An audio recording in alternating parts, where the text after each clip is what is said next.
Hey, what's going on, guys? Today we're taking a look at this kit, which is an older Mecha Musume model kit from the dawn of Mecha Musume model kits, I feel like. One that I've had in my backlog for quite a long time that I wanted to build up and check out and share with you guys. I have sort of low expectations for this just because, like I said, it is a very early model kit from this company here, Unparalleled Model, which is a company that is, as far as I know, definitely not around anymore. And so while it's a cool design, I feel like the model kit probably not going to be quite as nice as, what we expect nowadays from like 30-Minute Sisters and Kotobukiya's different Mecha Musume style model kit lines. But this is the Angelic doll WSZJ-1 combat armor. Let's go ahead and check it out for today's video. All right, so first off, we'll just take a look around the box and then we'll get into the contents. As you can see, it's a pretty sizable box here. We just have an image of the model kit here on the front in a pose with some of the weaponry there. It's kind of like a spear weaponry, but I know that one of the features of this kit is you can do different stuff with the weapon. Taking a look at the ends of the box there, pretty plain. And on the bottom of the box, illustrations of the kit in what I was mentioning before just a moment ago, that there's different forms for the weaponry. So you can see it kind of makes this like big sort of lance right there. You can separate it out into these swords and sword bits sort of, and you got different things that you can do with those weapons. So that should be pretty interesting. See how that's all going to work out. And on the top of the box here, a very faded box, I'm sorry about that, but it's a photograph of the kit in like the fully armed form, and then the kind of unarmored and kind of like plain clothing form there as well, which I guess we're going to have inside the box. So let's crack it open and see what we've got here. First off, the instruction manual and some water slides I can see here as well. That looks nice. We've got a little instructional paper here about how to assemble the display base for that, it looks like. And yeah, let's check out these water slide decals. It's actually 2 sheets. So there's 2 here, it's pretty cool. It looks to be like 2 of the same decal sheet, but we've got one version here in red and one version here in pink. As you can see, we've got some like markings here in kind of yellow and white, and then black and pink. In this version, they're red, so that's pretty interesting. And as I was looking at the box, actually on that note, you can see this is like, it's not part of the box art, it's actually a sticker stuck on there, and it looks like this is maybe mentioning that this is like a pink version. Looking around online just quickly before I recorded this video, just because it's been so long since I originally bought this kit, I found online that it looked like there was multiple different versions of this kit, and so maybe this was like a first run exclusive or something that included these pink parts. I'm not entirely sure, but as you can see, it looks like these are parts, like some parts for the kit and also the clothing that we've got here in red or in pink. So like with the decals, we have options for either red or pink for some of these bits. We'll take a closer look at that in the review. But yeah, I think that that was maybe something to do with this in like the first run, but I don't know how many runs they even made of this kit. It wasn't a kit that was produced all that much as far as I know. But let's first check out the instruction manual here, which features another illustration of the character right there. Not really the best looking illustration, I gotta say, to be honest, but on the back side, just the Unparalleled Model logo there. And then on the inside here, a very frame arms girl looking illustration there of the character with and without armor. And then some more illustration there with all the weapons. We got the parts list over here on the next page, the start of the parts list. That's going to continue on to the next page, and then on into the construction. So yeah, keeping in mind that this kit came out, as far as I can remember, around the same time, which was kind of very early on in the days of the frame arms girl line. So it's probably going to be kind of similar in terms of the overall construction of that. Here at the end, you can see this is the decal guide, where to place the decals around on the kit. And that's it. So it's a pretty no frills manual here. And as you can see, there's quite a lot packed onto every single page.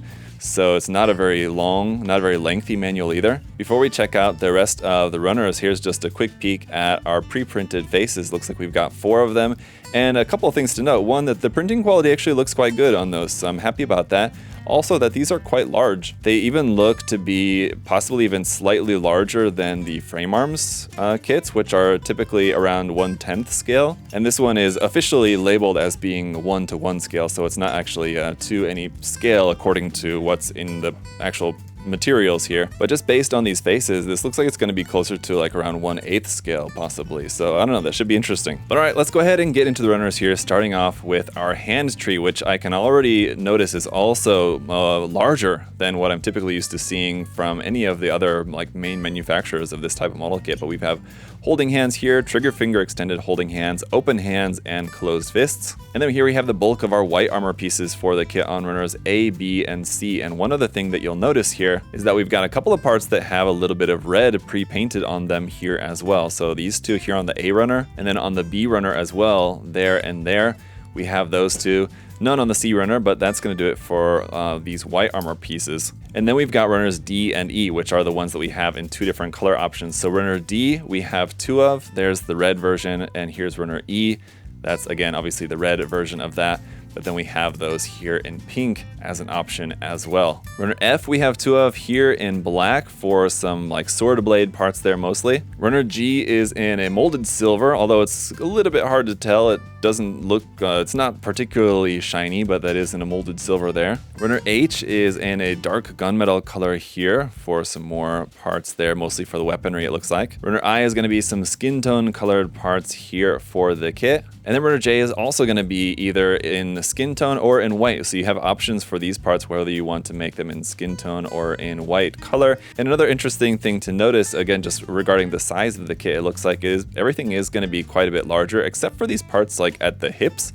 So like the top part of the thigh, those look particularly smaller compared to everything else, interestingly. Then a couple of smaller runners here for runners K and L. Runner K is also in skin tone. This is going to be like some polycap type parts there. And runner L is in clear orange. Runner M is going to be our hair parts for the kit in a very interesting color, almost sort of like a slightly greenish yellow kind of color, quite unique there for the hair color. And last but not least, in this high gloss black is going to be our parts here for the display base there on runner N. And that's it for all the runners. Let's go ahead and get this very unique, interesting kit built up and see what it's like. Alright guys, and here is the kit all put together, and took a little while and took a little bit more effort than some of the other kits I've been building lately, just because you could really feel the age of this one. It definitely, you could tell that this is like a very early kind of prototype of the mecha musume model kit genre. Overall, it's a pretty cool design. I do like how it looks, but there was definitely some fit issues and some other issues with this I'll talk a little bit more about. But well, it's a pretty cool model. For me at this point, it's just kind of more like a really interesting kind of piece of model development history, I think, sort of. So we'll start off by taking a look at some of our accessories that we have included in here, and then we'll get into it in a bit more detail. And it's here we'll see kind of the main problem with this kit is that it's a tale of accessories that you can't really use well, and it's kind of depends on the accessory. So first let's talk about the stand here. So the stand I think is going to work perfectly fine. We basically have an articulation point at the bottom there. You can move this forward and back. You can also rotate this in theory side to side, although it's really tight there. And then at the top here, this connection peg can also move up and down. Not really entirely clear what this piece is for. I think I do remember seeing it in some of the production images for the kit, although it doesn't say anything about it in the manual as far as I can see. But the connection peg here just gonna plug right into the back, and for some reason it's a square peg. The good point of that is that just based on like the weight of the kit, sometimes on like a round peg, the kit like doesn't want to stay on there straight because the weight of the kit will be turning it and it'll be falling down just due to gravity. That being a square peg just means that it won't do that, which is nice. But because there's no rotation point to be able to pose it like this or like this anyway, there's not really any chance that it would do that even if it had been a round peg. I guess, I mean, if it was a round peg, then you could have posed it like this, I suppose. But anyway, so the base will work pretty well. You'll notice one thing that's missing from this is any option to move this part up and down, like if you wanted this to be a little bit higher. So you will be a little bit limited in terms of the posability of this using the base, just that you can't like extend this to make this higher or lower or anything, but you can just move it forward and back, and we'll see how that works on the kit here in just a little bit. And then we've got the main weapon here, which again looks pretty cool. We do kind of have two grip points here. There's a handle and then sort of this part of the handle here, which you would think would maybe like extend back or something, but it just kind of doesn't. You could, I guess, like pull that part off the end of there like I just did. And actually removing that is kind of part of the gimmick, as you can remove that and you can use this connection piece to attach an additional handle into there. And we're kind of meant to have two of this, but we don't have two of that. As you can see here in the manual, you can see we're supposed to have two of that weapon that you can plug end to end, but we don't have all the parts to make two of that. We only have the parts to make one. And kind of what this is like these black parts here is one section, and then the inner section is kind of separate. So I guess one thing that you could maybe do, I suppose, is just take out that middle section and attach that here to the other side. And then in that case, it's just going to look something like that, which is okay. I mean, not a bad option for sure. Something that you can do with this to make it double-ended if you wanted to. It's not exactly what it shows in the manual, and you kind of just have to sort of figure it out. It's this section here, this part here, that we're supposed to have two of, but yeah, we just don't. So the manual does also show the ability to make this part here, which is this section, to be able to plug that kind of ball part onto the back as like a backpack. And we have like kind of a couple of the parts for that.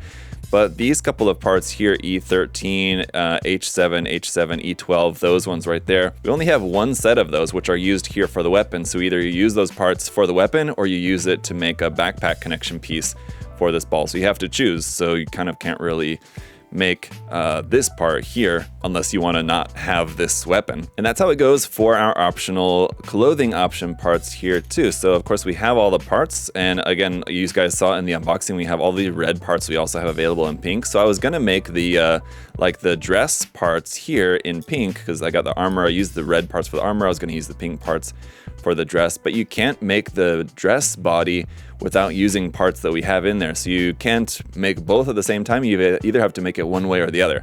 And the manual is not really clear on that, but yeah, now that I've got it built, I can tell you there's the parts for the inside of the torso in here that you only have one set of. So you either make it like that or with the dress. And so the same thing is going to be true for like the unarmored legs. You can make all of the white unarmored legs except for the actual part that you need in there to be able to plug it onto the thigh part right there. It's like a polycap style part there that you just don't have two of, so you only have one. So either you have to make the legs like this and use that part up in there, or you have to make them like this and use that part in there. And so you end up with just like a lot of these parts, like option parts, that are just not usable. And I mean, ultimately at the end of the day, I mean, you're never going to be able to use all the option parts at once. It's just the fact that if you do want to swap option parts, it's going to be much more difficult because you actually have to take this apart and then reassemble the kit in order to like swap out if you wanted to swap out to that dress. And then the story is going to be the same for the face option parts. There's no way to take out the face option part and swap it without like completely disassembling everything here on the head, which number one would just be a pain anyway. But the other problem is the fact that it's not a very good fit. A lot of those parts there on the head had fitting issues. They were like very tight. And so I actually had to like shave down some of the connections a bit, and I actually ended up gluing some of these pieces in place just so that they wouldn't be falling apart. So the fitting isn't very good on the head, and to swap the faces, you'd have to completely disassemble the head basically to do that. So I won't be swapping the faces. And if you guys have this kit, or if in some way come across this kit and want to pick it up for yourself, what I would recommend to you guys to do is pick one face and assemble the kit in that way, and then don't plan on changing the face. But here's two of the different options there, and then our other two options here. So you have some nice options in terms of just the different expressions for the faces. It's just a shame that you can't actually have like an easy way to swap those. And the same thing for the head here. One of the things that they could have done is just given you all the parts to make a second head, and then you could put one of your different face options in here. This is basically the parts for the head minus all the armor and everything, but you only have the parts for the hair, and you don't have the parts for you don't have like a second set of parts for the ears there, which end up getting covered up here anyway, which is kind of weird. And you don't have the interior parts to be able to plug the face on and everything like that. So you basically have these hair parts, which again, you have to just choose when you're assembling the kit. You either assemble it with these parts or with these, and it's not going to be easy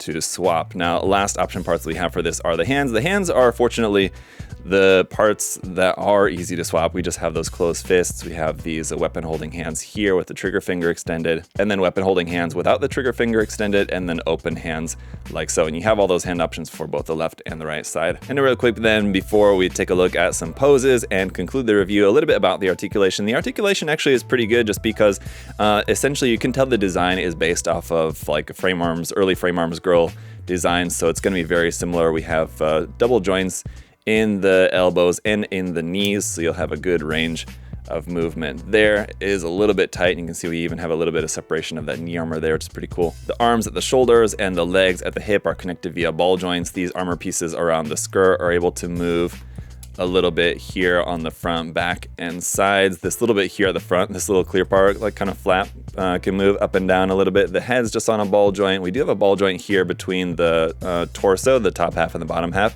So you'll have a little bit of movement there as well. And the ankles have some movement a little bit there also. Kind of cool foot design here for this one too, so it looks okay. We do have, of course, a lot of seam lines around on the kit there. On the feet, you have seam lines. On the thigh, you have seams. On the arms, the top part and the bottom part of the arm, you got plenty of seams to go around on the kit. And as far as just the size and proportions go, it is definitely going to be a little bit larger here. You can see I've got my Go-Rai in the Go-Rai armor here, but still you can just tell it's going to be quite a bit larger. So I do really like the size. I really like the idea of a little bit larger size to these kits, so that's nice. The proportions are a little bit odd. Mostly it's kind of okay. The only place where it particularly doesn't quite fit right is like these thigh parts right here. Feel like everything they kind of scaled up except for the parts at the top of the thigh. They forgot to scale those parts up and they end up being like basically the same size as like a typical frame arms girl kit, which like you saw there on the Go-Rai, for example. But it looks really weird having these really small parts there at the top of the thigh. And then like these, everything like larger legs, arms, torso, and head, everything else is larger except for those parts right there, right around the hip section. It's kind of weird. But let's take a look at a couple of poses here with this kit. Now, with just it only having like the one main weapon, and there's kind of in theory like a couple of different things that you can do with the weapon. There's really not that much that you can do with that, so I'll try to show you guys a few different posing options here with this. The articulation is fine. It's somewhat rudimentary though, so I mean there's not a ton that you can do with the kit. And like I was saying, it's really interesting kind of, even though I kind of had a bad time putting this kit together. Like I said, there was like fitting issues, and then just realizing that like a lot of these option parts and things we weren't really going to be able to utilize that well. So it wasn't necessarily a very enjoyable kit to build, but it was really interesting just to, like I said before, it's sort of like an artifact of the development of these type of kits back at the time when this kit was released. Like I said, it was very early on in the popularity of this style of mecha musume model kit, and you can tell that there was a lot of the kit design that was based off of like early Kotobukiya kits. And it's just kind of interesting to see how the kits were designed at that time, and then how over the years these model kit companies have figured out that actually there's a lot better ways to go about making like the parts in the head, for example, and making the parts to be able to swap, and then making, you know, giving additional parts to be able to, you know, swap option parts easily without completely having to disassemble the kits and things like that. So it's interesting to see, you know, going from something like this to what we have nowadays. You can tell that the model kit companies, you know, have learned a lot in terms of the development of these kits. It's definitely in large part due to just the sheer popularity of these kits, particularly in Japan. But because these kits have been so popular, I mean, the companies have just come a long way in a very short period of time to really make them outstanding. And it'd be interesting to see, you know, in a further 5, 6, 7, 10 years, you know, what further developments we see going forward. Yeah, as far as this kit goes, if you guys don't have it and you wanted to pick it up, I can't imagine it'd be very easy to find.